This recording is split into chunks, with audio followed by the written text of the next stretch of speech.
had to evacuate, so she's living with her sister right now.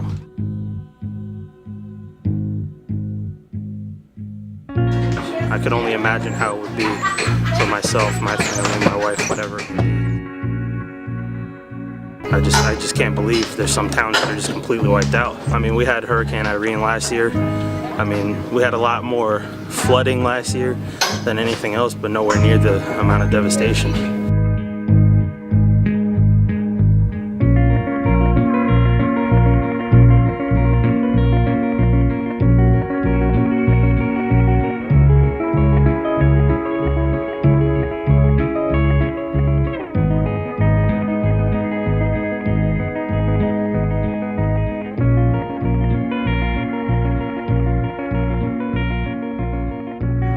So like we're going down to New Jersey right now to help out with like the hurricane relief. Vermin told me to come down to keep me out of Alston and away from the drugs, he says.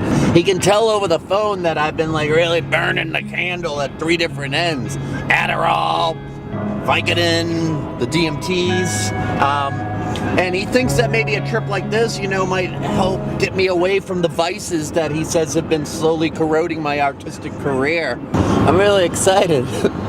Up, down, left, right, A, B, start. I think Mitt Romney's been following me. Oh, fuck, man. It's Thanksgiving. There's gonna be a lot of fucking traffic.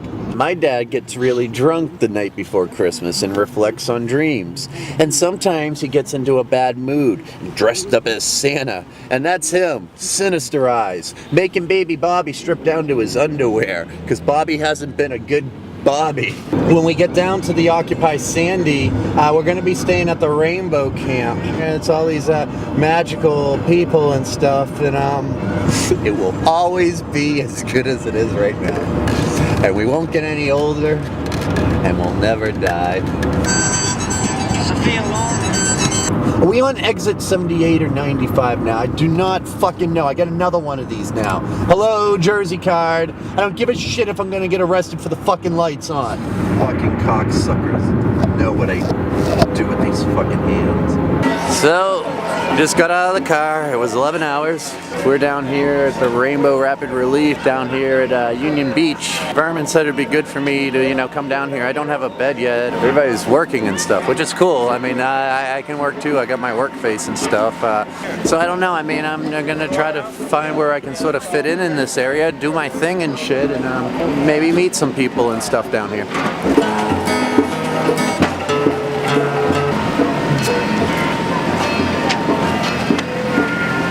Really doing the pee-pee dance.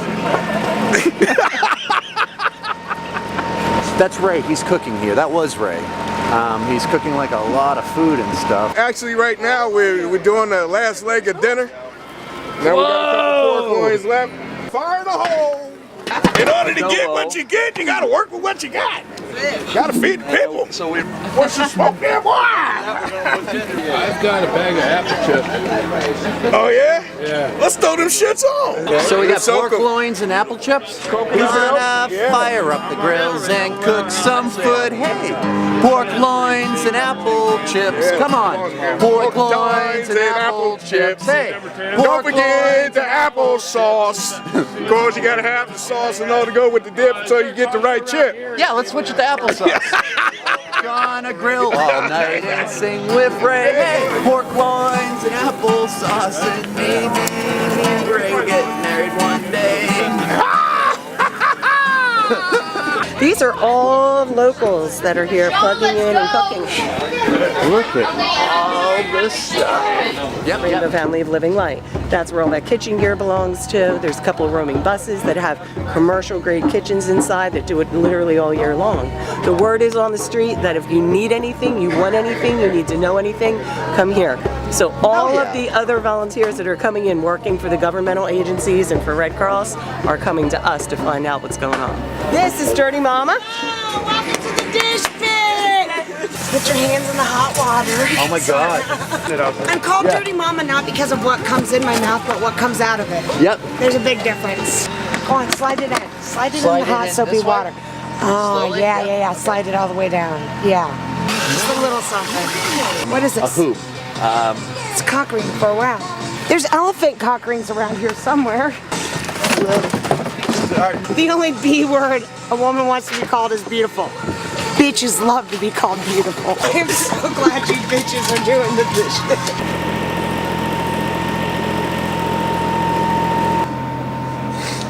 I'm like a 4-year-old. I'm sleeping in the rental car tonight.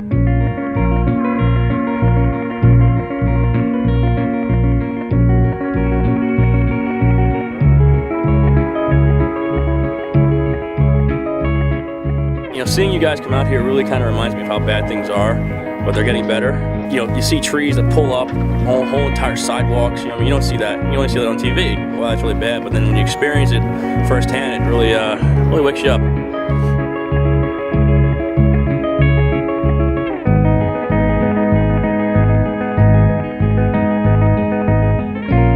Yeah. So on top of like you know, occupying Rainbow, you know, helping with like food for Thanksgiving, they're also stripping some of the houses that were really affected by the hurricane. Bebco, my buddy, came down ahead and then called me and told me that there's, you know, a huge need and to bring a bounce house because I have bounce houses laying in my driveway at home. This is the bouncy house that Dave brought. He's stripping some of the houses that have been ravaged by the hurricane, and who's in the bouncy house?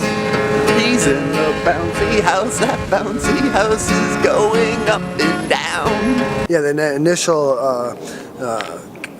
feeling of relief for the children to have something cool like that to do is intense, you know.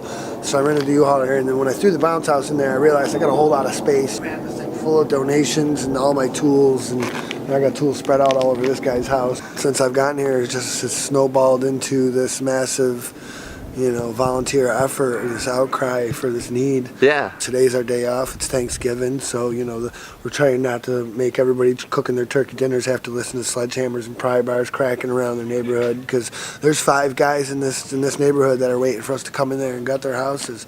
And they've been busy working and taking care of their families and trying to dry out and clean out debris and, you know, So make you guys decisions are and wait for basically insurance to jerk them around, and they still are getting offers for like $1,000 and to repair $60,000 in damage, you know, and it's like, what are these people going to do, you know?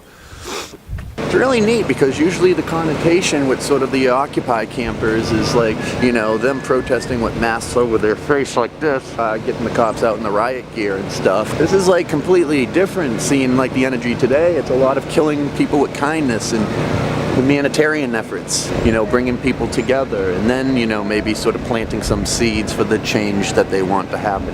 You don't hear about, you know, that as much, random acts of kindness, as much as the other end of random acts of violence. It's like, it's amazing sort of the turnout and the hospitality, and I mean, just seeing it the last few days. Violence doesn't solve anything. It's a diversion tactic. And that's why the police show up in riot gear and helmets and batons. Yeah. It's a diversion tactic.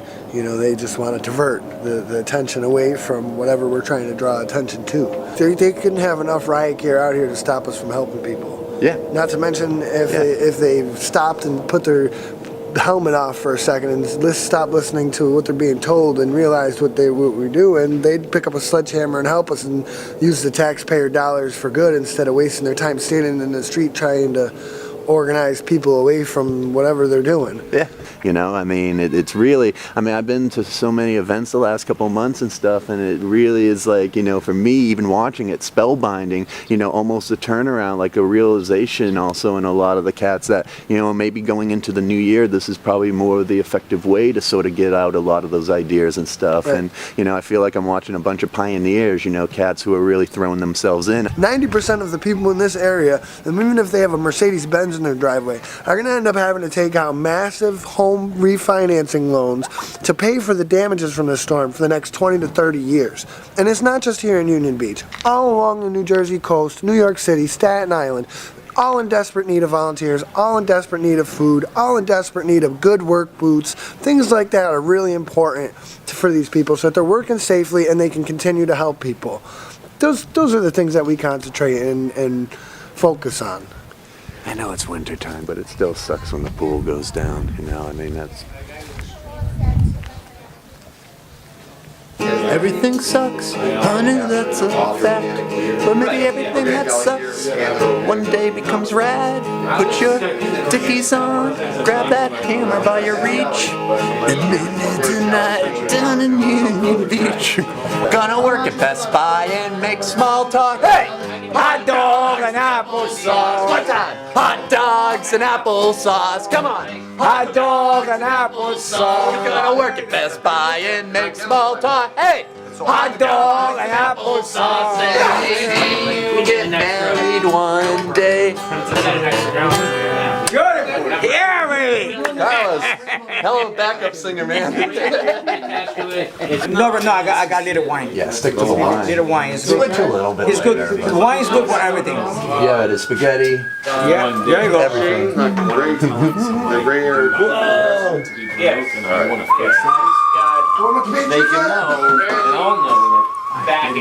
The good, the bad, and the ugly.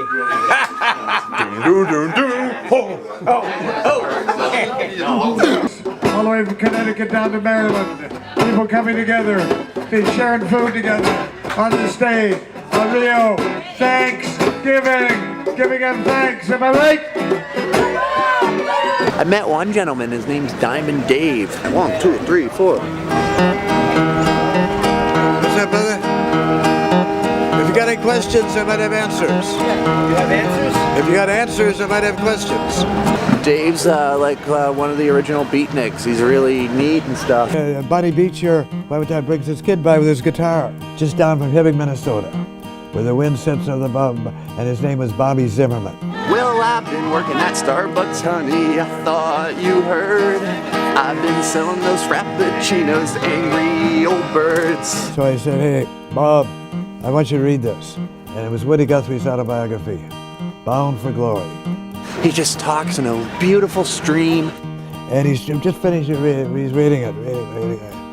And in his autobiography chronicles, he said, Dave Whitaker, that beats Svengali, gave me a book, and that book changed my life. I sat down one person and got up another. Is that right? I got one person, got up another. And I guess the person he sat down, I didn't realize until pretty recently that the person he said he sat down was this nice Jewish boy, Bobby Zimmerman, and who he stood up as was Bob Dylan. He's a beautiful dancer. I mean, he has wonderful moves on the floor. I've been hanging out with Dave all day. I've been smoking Mexican weed behind, can we see this? Behind this RV is where I've been smoking the Mexican weed. One of the biographies of Bob Dylan says that I had cheap Mexican marijuana at a time that it was a rarity in college campuses. I go behind here, I smoke it, and then I go back over to Dave and I play more songs. Well, I've been working at Wall Street, honey, I thought you know. I've been using that gold toilet paper way down below. Taking cocaine, banging strippers, making everybody a little less richer. And I've been working at Wall Street, baby, oh Lord. Now we've been sharing stuff, now we've been doing it, So do you want to be in the open mic here? And we have a wonderful time together. He's told me about his adventures and how Jack Kerouac busted through this bar with the first copy ever of On the Road. I'm kind of on the Mexican weed right now. Whether behind the woods in the gathering, or we'd be here in the city, we're about to have a circle. So all the folks have been lending a hand to this. This is going to be the high point. It's like a rainbow gathering on the 4th, when we all get together in an enormous circle. Can I watch the circle or be a part of it? You're going to be part of it. Hey, that'll be great. Everybody knows no secret to it. Everybody here within the sound of my voice. And we'll do it. So that's pretty much where we are right now. Emotionally inside to see the way people came from all over the United States and actually took a town that was basically separated by greed and other things. And everybody, everybody's now, hi, how are you? My wife and I first moved out here, they looked at us like we had 9 heads. Okay? Wow. Now everybody's like, hi, how are you? And Bringing the spirit to your spirit. And this is living proof. The whole is greater than the sum of its parts, and we can do more together than any of us can do on our own.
whiskey man.